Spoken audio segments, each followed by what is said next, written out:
UN Ukraine House Davos.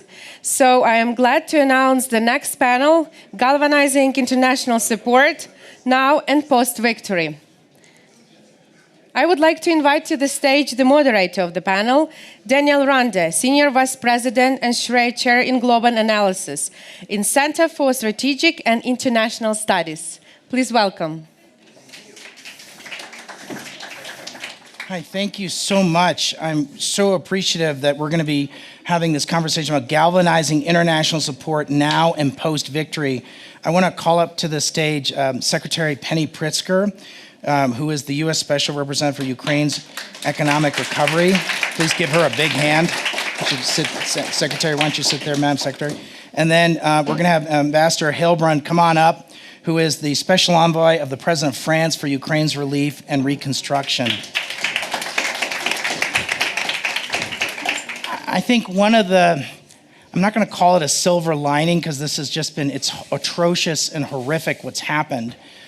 But in many ways, the Ukraine has helped save the Western alliance and helped remake the case for democracies versus autocracy. And I think one of the things we should recognize is that the United States and Europe have, through their efforts, have really gotten united in how they see the challenge of Ukraine, and I think that these are two really important representatives for us to have a conversation about this. So I thought what I would do is ask them each to just start with how they see things now and their remits and what they're optimistic about, because I think there's a number of things to be optimistic about, but also, you know, there are lots of challenges, and then we can have a conversation about any number of different things. We could talk about the frozen assets and the opportunities in front of Ukraine and what Europe and the United States and others are doing to support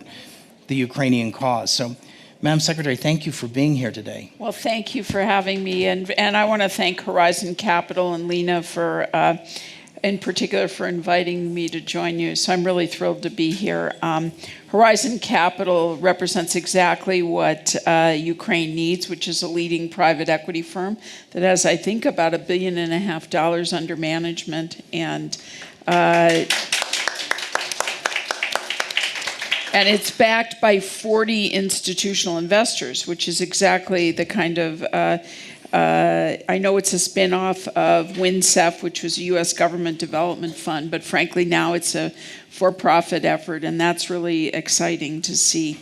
I thought I would share three things, if that's okay with you. The first is, I just returned from Ukraine. I was in Kyiv on Friday and got back to Krakow on Saturday. And it's a tough moment for Ukraine. And I think we all have to be really empathetic. They've had brutal holiday attacks and that are continuing. They've depleted munitions and they have a precarious budget situation. It's winter. Yeah. And there's a lot of uncertainty as it relates to the US and EU assistance. Now, we're giving them a lot of assurance, but they worry about a distracted international community and that the international community might lose faith.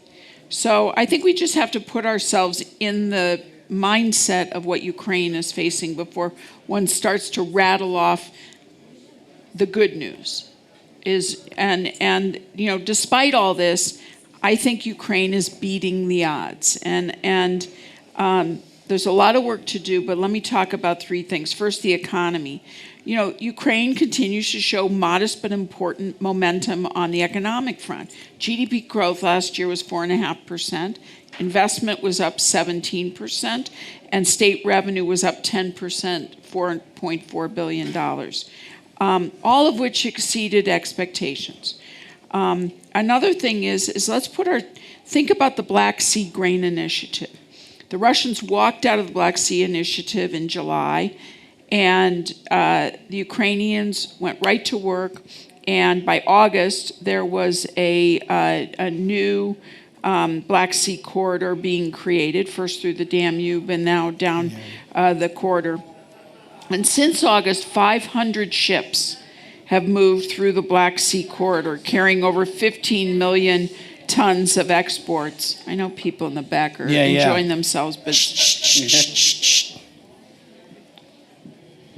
sorry, it's just hard to concentrate. No, it's hard to concentrate. A lot of news. But anyway, in December, Ukraine exported 4.8 million tons of food via the Black Sea the new Black Sea corridor, which was more than was being exported through the Black Sea Grain Initiative that Russia agreed to. So the resilience, the adaptability is really amazing. And frankly, you know, the insurance market, Oliver Wyman went to work. They were able to put, with the Ukrainians, a hull insurance in place. And so the economy is active, which is something we have to remember. I think the second is we have to give the Ukrainians credit for the progress they're making on anti-corruption legislation, particularly in the run-up to the end of the year and the EU accession decisions. They know they have a lot more work to do. They've talked about another 250 reforms that need to be undertaken. We keep emphasizing it's more than just passing laws. It's about deep cultural shifts in a country that for hundreds of years has been facing a different direction. They need to do things like change their vetting standards of the people that they're putting in place, greater accountability, and a real enforcement in the agencies that are responsible for that. And the third is just the everyday resilience. You go to Kyiv and, you know, it feels like a European city. People are going to work, there are traffic jams, kids are going to school, music's playing, but there's also missiles at night, you know, which is now, fortunately, due to defense systems, they're not getting hit, but it's you know, we have to applaud the resilience. I think the call to action for, is we have to remind ourselves isn't just to Ukraine or Europe. It's about our joint commitment to international security, and you mentioned this at the beginning, and our joint commitment to international economic order and security order. And we need to hold ourselves accountable to all of us as governments to the commitments we've made to Ukraine. And that means the United States government needs to live up to its commitments of having Ukraine's back and obviously and fulfill our commitment on the supplemental. The private sector's commitment, you know, they don't have to make a commitment, but I would encourage people to go and see for yourself. Go understand what's going on, because when there's not war, there's going to be a lot of opportunity. And understand the government. You know, try to begin to understand, you know, the government, which I think is really important. And then I think for the international community, we also need to remain united. You know, it's easy for us to become fractured. And we have to be careful, because that's exactly what Putin would like us to do, is to start bickering among ourselves. So we'll talk more about all of that. So I thank you for that. That's a great way to start this conversation. Ambassador, thanks for being here. Pierre, thanks for being here. So tell us from your perspective how you see things, and you know the region really well. You're a committed Europeanist, and you come from the EBRD, one of the real heroes of what's happened in Ukraine. And so, please. No, thank you very much, Daniel, and great to be here, obviously, with Penny, who are working very closely together on many of the subjects you mentioned, and thank you, obviously, to Lena and to all the colleagues of Horizon Capital, which I had the chance to work with in EBRD, but also, obviously, in the last month, and I think we've done very exciting things, and probably will be able to continue on that path and announce very exciting things about development of the private sector in Ukraine, in very transformative sectors, which I think are really key, not only to maintain hope and to nurture the resilience Penny mentioned, but also to create also huge opportunities for obviously Ukrainians, but also for the world. And I think it's very important not to see that as a one-way process. You asked me also where I'm coming from. I'm coming from also a G7 country, which is a European country, so with probably a special responsibility linked to the fact that, and President Macron played this role also in pushing for the candidate status, for obviously the opening of negotiation, and obviously we'll continue to do that because we think that we have also, being also on the same continent, a special responsibility here. We have also a special responsibility because in fact, French companies are the first foreign employers in Ukraine, which is not always known. Because there are a lot of, obviously, big banks in Ukraine which have many branches, obviously in the retail sector, in the agribusiness, and in many other sectors. And in fact, these companies stayed, obviously, after the 24th of February and have been part of the resilience, obviously, of the country, rebuilding the branches of banks which were destroyed by Russians.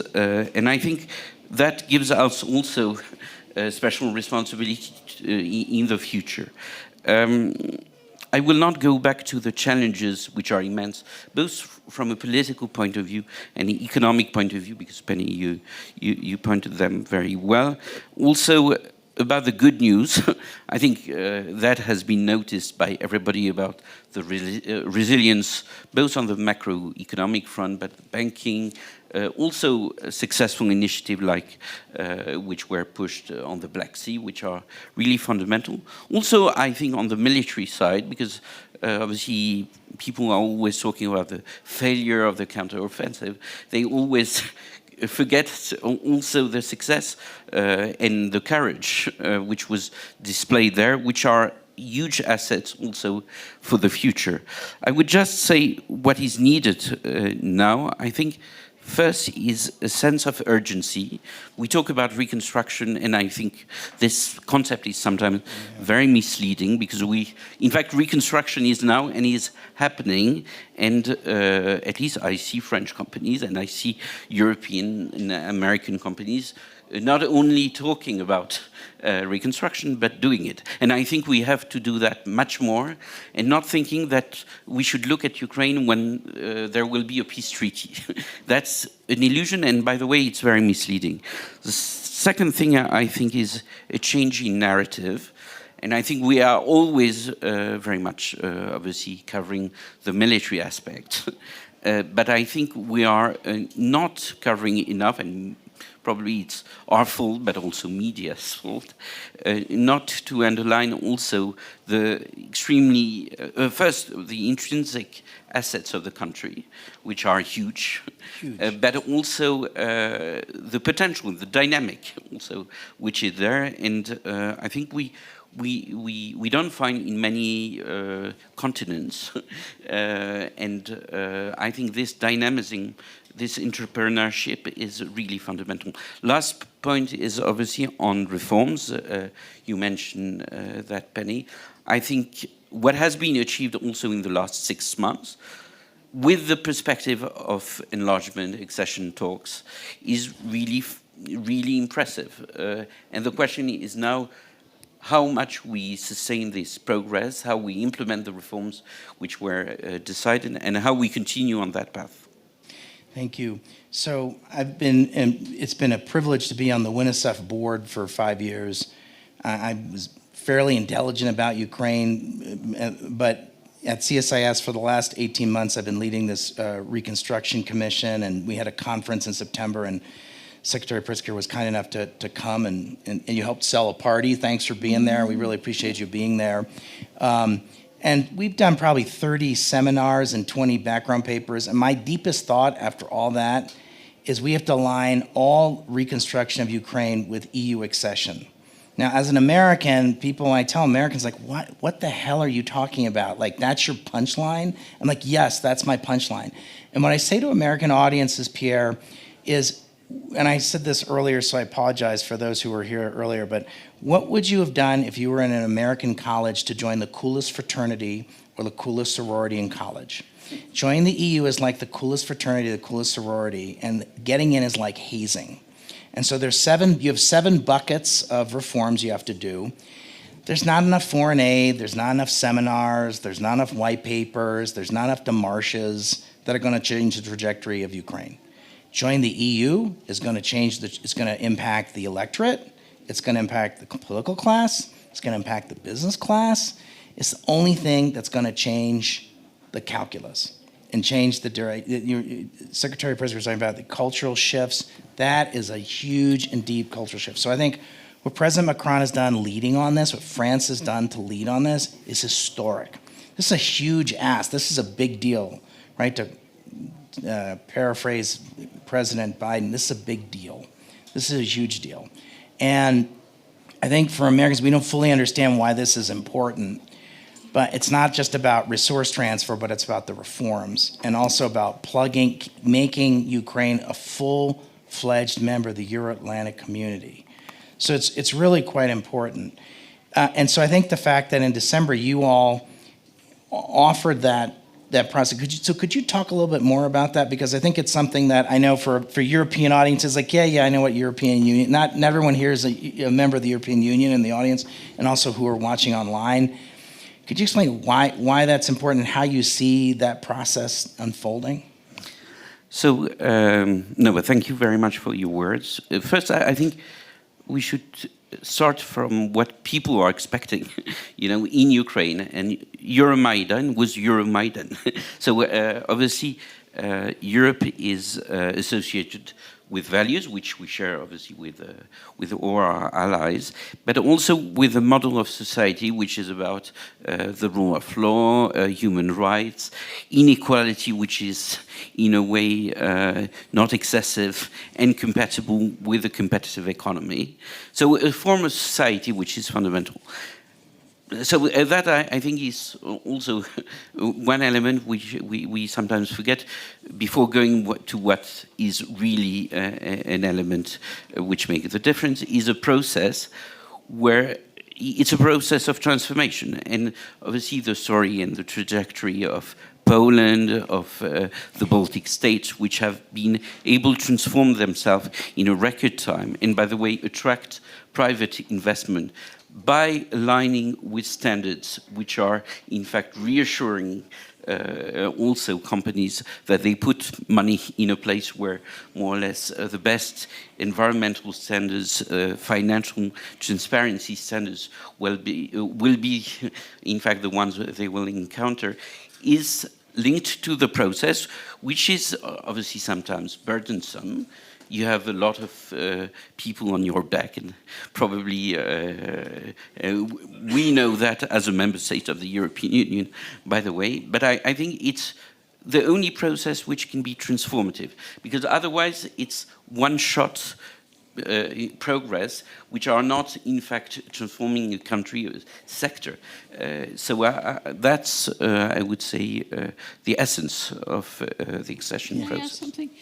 Pierre, my impression of EU accession is it's both a carrot and a stick, in the sense that the carrot is you get to become a member of this club that is that provides great opportunity for your population, your people. So it's an enormous carrot.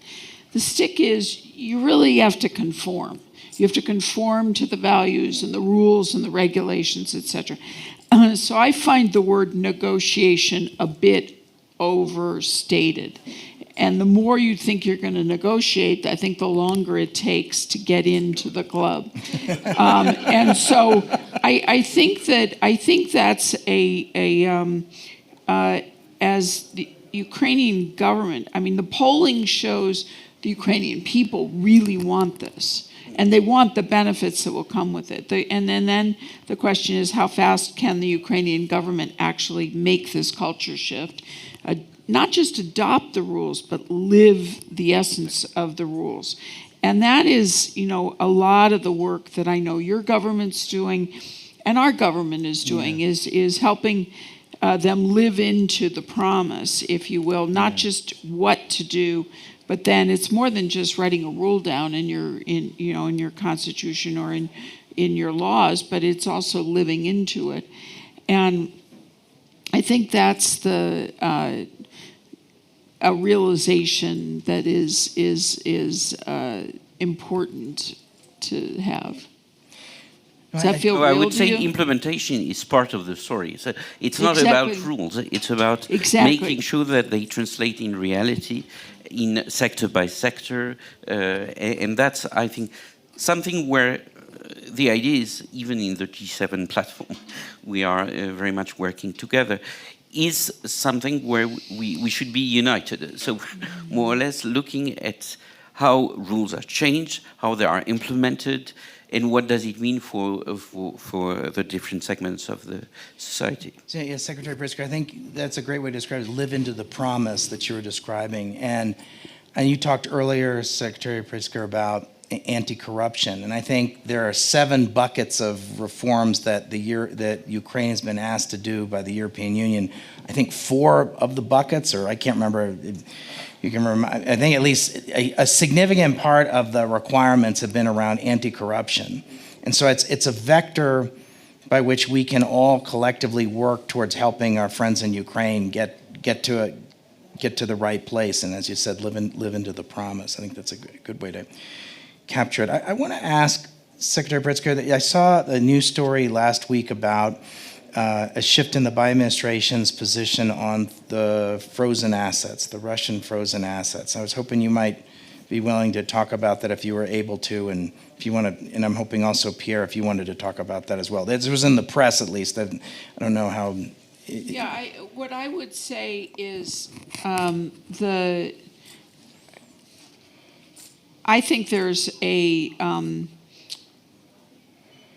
enormous hope that the Russian sovereign assets could become an easy source of financing and a solution to, it's very hard, as you see in our government, the billions of dollars required. Yeah, most of the supplemental is military, but on the economic side, it's very hard. And so Pierre and I were talking about this earlier.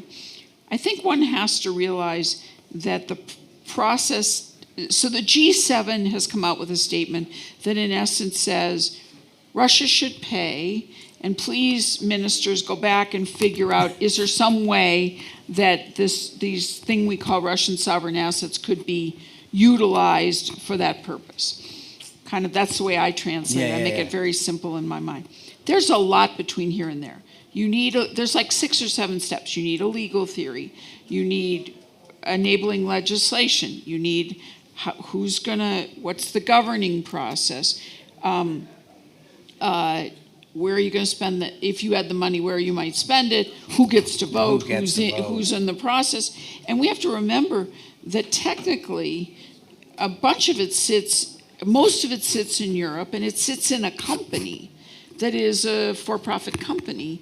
And so the assets are earning income, but that company's their job is to transfer assets around. So the whole thing is very complicated. And the first thing you know is a ton of lawyers need to get involved. And because whenever someone says legal theory, you have to know. And very, very smart people in the United States have studied this and are proffering legal theories. And the United States government is basically saying Russia needs to pay, and is there a way to get there? But no decision's been made. Yeah. And honestly, I think if a decision gets made, it's going to end up being a collective decision. I don't think you're going to see, the U.S. is going to go do something and Europe is going to do something else. Right. It's going to be a collective decision. And so on top of a lot of lawyers trying to sort this out, you're also going to have, everybody's got to agree. So I view this as absolutely a good use of resources between all of us to try and figure this out. But I think it's a misperception to think this is going to be a panacea real fast. Or it's going to happen next week. Well, for sure, it's not It'll happening happen next week. Right. And that's not happening. And then you can have a legal theory, but then that affects how you actually use the money and what, there are a lot of things that have to be figured out.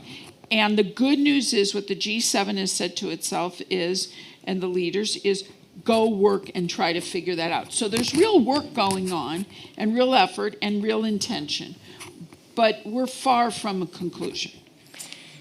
Thanks for that. Peter, do you want to add? No, is that unfair? That's completely fair. And it's not only fair, elegant, I would say, in the way we are working together on that. I think there is no miracle solution.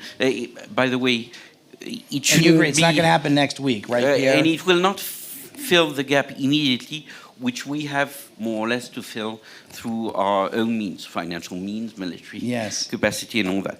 By the way, the private sector also funding of Ukraine is sometimes seen as something which will be gigantic immediately. It will not. So we have to prepare the ground so that private sector, that kind of solutions linked to Russian state assets can be mobilized over time, and that we can use that to support Ukraine over time. But I think, 200 out of the 300 billions are in Europe, very concentrated in one or two countries. Yes, Belgium.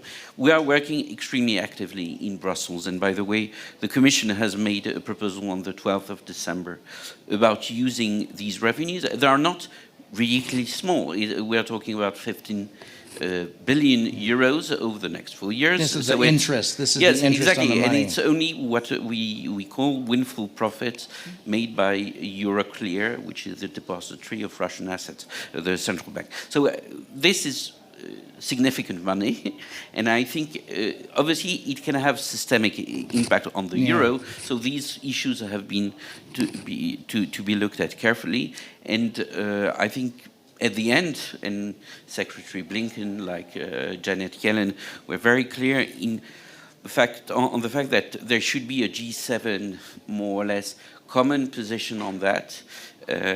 Also taking into account the technicalities and legal aspects you mentioned, Penny. So I want to come back to this issue of the private sector, because I think the EBRD, the U.S. Development Finance Corporation, there have been a series of instruments, of development finance instruments. AIDs played an important role. Various bilateral aid agencies in Europe, the European Union's different agencies. Can I start with you, Pierre, to talk about this? But I want to particularly highlight what I think the EBRD has been total heroes in this. They've been total heroes in this. So could you just talk a little bit about these institutions? I know you used to work there, so I know you can speak to them. But I also know, Secretary PRITZKER, both in your past life and now in this new public service role, you're seeing the role that they're playing, and love to hear your thoughts on this. So I will not champion EBRD because I don't need EBRD. Has championed obviously Ukraine agenda in the last 2 years, especially, but in fact for the last 30 years. Obviously, this has been recognized also by EBR shareholders, US being the first of one, but obviously European ones, showing that there was value for money, if you want, using EBRD for that, and the capital increase which just happened is just the recognition of the impact the bank had. Obviously, like the special capital increase. Yes, exactly. Honestly, we've done our fair amount of the job as shareholders, obviously not only through capital, but also through guarantees in the last 2 years, which allowed the EBRD to do more. We've put, as France, for example, half a billion euros in the last weeks for IFC, EBRD, and EIB to cover the risk also of their operation, and to use the leverage these institutions have in triggering investments in Ukraine. I would say this is each institution consider that we've done more or less what humanly could be possible.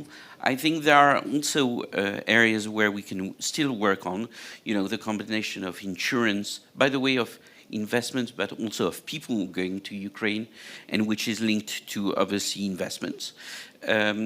We have to continue to work on the best way to de-risk investment in Ukraine, and I think that's also an area where we can make progress.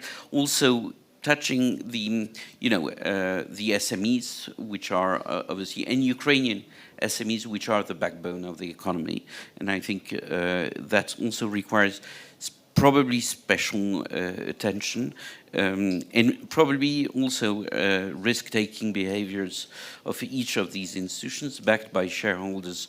And that's very much, something which we are working on. There are proposals there. Also, proposals of IFIs and these institutions really working as a system. So on the same pipeline according to the different mandates, and making a difference in the areas of specializations of each institution. So Secretary PRITZKER, I'd be curious about how in your work you've been intersecting with the USDFI, USAID, and the EBRD and others, and how you see them, the role that they've been playing. Well, I think what we've tried to do is connect the knee bone to the shin bone. In other words, to make sure that the investments that USAID is making are related to things that can help the economy in Ukraine get its earliest benefits, if you will. And the same is true with DFC. I mean, they're doing a lot to support SMEs.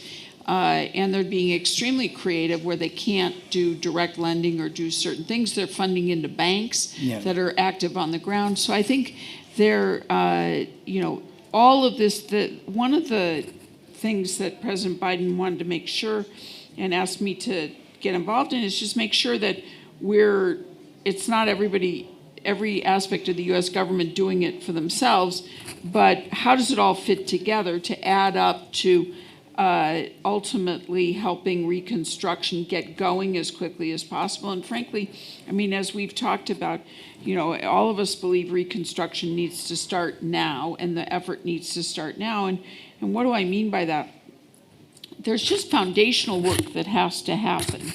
That whether it's infrastructure that is necessary to expand market access, or it could be things like war risk insurance that we're talking about, or how are you going to make, what mechanisms are going to allow that Russia is actually going to pay for support, or, security. What kind of security can be guaranteed today so that if I do invest in something in Ukraine, I'm not I'm going to lose my product or lose my people or lose my services. And people is a big issue, right? Obviously, that's the first issue. But, if you go to do a business and either new or expand in Ukraine, it's difficult to get, what about benefits or, workers' comp, or what about, just basic insurance we all take for granted. So there's a lot of foundational work, that, for example, alternative dispute resolution. How are you going to do dispute resolution as while Ukraine is committing to reform its courts? In the meantime, what do? That may be something you ultimately tie to EU accession, right? But the process of EU accession will get the court system in place. So, anyway. Good. Okay, so let's talk about one of the things I've been really encouraged by that the economy of Ukraine grew this past year, and it's expected to grow next year. There was a grain deal, and there's hopes that many folks are going to return, that there will be a significant number of folks returning. So could I ask you each to talk about what there's a lot of challenges, and we've talked about some of them, but what are some of the the near-term opportunities for Ukraine? Because I know that's part of that you think about these things, and what are some of the near-term opportunities? And because I agree that, Secretary Pritzker, we need to be thinking about reconstruction now, and we need to be working towards that, leaning into that future now. So I'd be curious how you each see the near-term opportunities. Maybe I'll start with you, Pierre. So you mentioned people returning to Ukraine. I think this question about human capital is really fundamental, because I think nothing is possible without people being able to work and to contribute to that agenda. So I think everything which can be done, even to redirect the support we've been extending to Ukraine in each of our countries, but thinking if part of that can be used into supporting these bright women and men who are working, sometimes for some of our countries, feeling that very comfortable because they are extremely skilled. They sometimes meet the gaps which were identifying or demographic challenges some of Eastern European countries had. I think we should do that. And that's not easy, but I think that can lead to obviously a short-term boost in the near future to Ukraine. The second thing, I think we need good, cases where there are concrete projects of investment in Ukraine, but now. So we're not only thinking about projects in the next 5 years. And I think, at least what I see in France, is you have companies, private investors, who are very close to making investment in the country. And I think the day where they will appear, they will be publicized. I think that changes the mind of other investors who think, oh, that's completely impossible during a wartime because there are no security there. And I think proving by example the case, I think that Ukraine is more or less a place of opportunity now is very important. And that requires efforts on our side, that requires efforts on the Ukrainian government side, and we are very much working every day on that. But that has, I think, a signaling effect, which is really crucial in the current time. Secretary. Yeah, I would say a couple of things. I think the opportunities, if you think about the tech sector is growing. And there's enormous talent in Ukraine. And and that's something, all you need is connectivity in order to do. And so I would say, that's an early in opportunity. I think that as security across the country gets clearer and clearer as to, really making that more obvious. Those are areas, so geographically, once you have greater security, then you've got, there's an opportunity. And as it relates to people, I think that it's tricky, right? Because you have a number of diaspora throughout Europe, some of which are happy, and some countries would like those folks to stay. And so it's going to become a question of feeling it's secure to go home. I'd rather be home. I've got a place to live. My kids can go to school. They're not going to be attacked, and I can get a job. And so that's the part that is going to need to be all come together in order, I think, to help folks return home. But I think there's a huge amount of loyalty among the citizenry of Ukraine. And so I think that, as things evolve in the country, hopefully folks will return. So one of the things I'm going to take away from this conversation, something you said earlier, Secretary Pritzker, about there's enormous opportunity in Ukraine. And you also said this as well, Pierre. This is a country of immense opportunity. And I learned a lot from my friend Lena Kazarni, who told me it's hands, brains, and grains, right? So manufacturing, tech, and agriculture. And so I think there's a lot to be optimistic about in spite of all the many challenges in front of Ukraine. And I know that it's really important, the support that Europe and the United States has been providing. Can I lean into that a little bit? I also think in defense. I mean, in other Yeah. words, the defense, Amen. first of all, the Ukrainian military is on the bleeding edge of living into what modern warfare looks like. Unfortunately, yes. And they're unfortunately, and bleeding is probably a bad word Yeah, to have but- used, but and so forgive me for that. But and the creativity, the Yes. ingenuity, the innovation that's occurring is extraordinary. Ukraine has a history of having been a military exporter, so there is absolute capacity and capability there. And I think that is an area of opportunity that's sooner rather than later. So I'm planning to do a conference the next fall on reconstruction, but I also had hoped to put something together specifically on the defense industrial base, and the Biden administration did recent conference, but I keep thinking that maybe there'd be some use in us doing something at CSIS on the defense industrial base specifically, if that was, I don't know if that's something that, it strikes me as. Never hurts. Never hurts. Okay, so I think that's, so I want to call on, yeah. So I want to call on two people, and I'm going to give, and then I want to ask two people, I want to hear from two people, and then I want to ask each of our panelists to give just 1 minute of parting thoughts. So I want to hear from Lena Kazarny, and I want to hear from Mr. Shurma, who's here. So could I get a microphone? Could we get a microphone up here quickly? Okay, thank you. First, Lena, introduce yourself. Everyone needs, you don't need an introduction, but just remind everyone who you are for the television audience as well, please. Thank you very much, and I just want to say thank you so much, Special Representative PRITZKER, Secretary PRITZKER, and Special Envoy Pierre Hebron. You are champions. You are doing such heavy lifting, coordinating all of these efforts, setting forth the messages that are very important on the Ukrainian side, but also on the international side, and also for your steadfast belief in the private sector. And you are champions of the private sector. You come from the private sector. You are going hand in hand with the private sector, and we really appreciate that. So look, my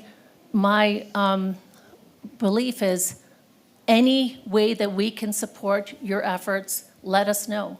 As chair of the board of American Chamber of Commerce, we are very grateful for the support, Secretary Pritzker, for the championing. It's very important because ultimately 60% of Ukraine's budget is paid for by taxes. It's a patriotic duty. Folks feel very important. The resilience on the ground is immense. 600 members of AmCham, $50 billion invested, and a third of them have lost people in this war, which never should have happened. And we believe that Ukraine is strategically important. We feed 400 million people. We have sectors that go beyond, as Secretary Pritzker mentioned, defense is critical.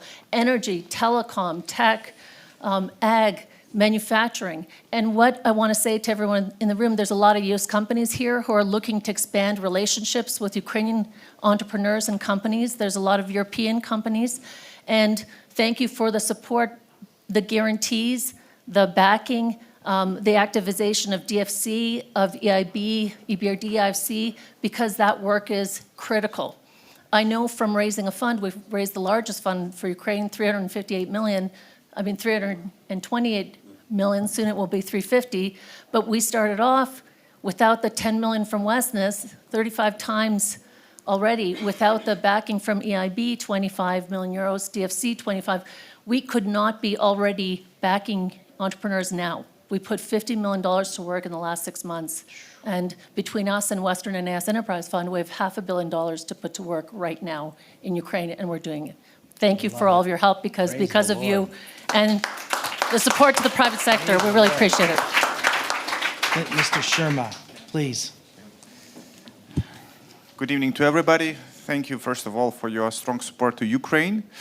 I think everybody understands that it's all about the private and corporate sector when we speak about the real full-fledged recovery. And what will be the two main obstacles that we need to overcome? The first one is about military risk and this, I would say, starting finance, but the pure private capital will not commit, only the mixed capital from the international financial institutions, from the export credit agencies, from all those sources that can really put the shoulder at the first stage of the recovery. I think these are absolutely critical instruments to start up all those projects.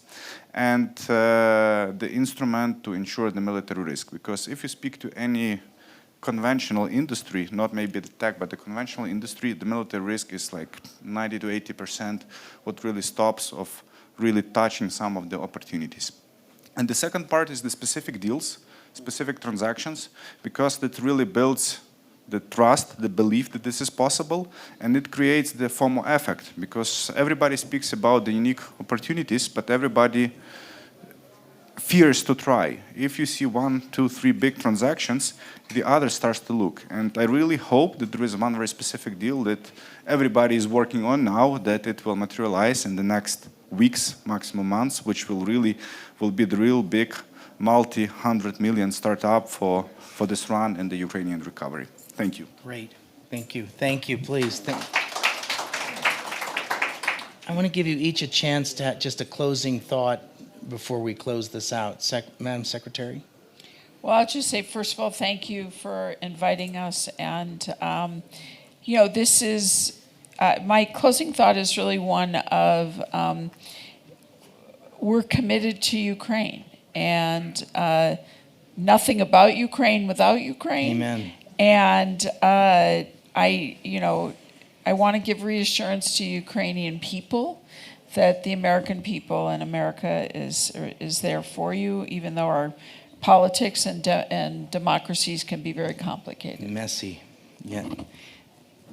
I would just say that Ukrainians are the best assets for the country, and Yes. I think that we've seen that obviously in the last 2 years, but we've seen that also, the vitality of the civil society. Sometimes I'm going with young colleagues to Ukraine who are working in the French civil service, and they dream of working in the Ukrainian civil service because they think that it's more dynamic, it gives more hope to them than sometimes in old countries, which sometimes are used to peace, to a comfortable lifestyle. So I think that's, I would conclude by saying that that's the best asset of the country, and we have a responsibility, I think, in building on that.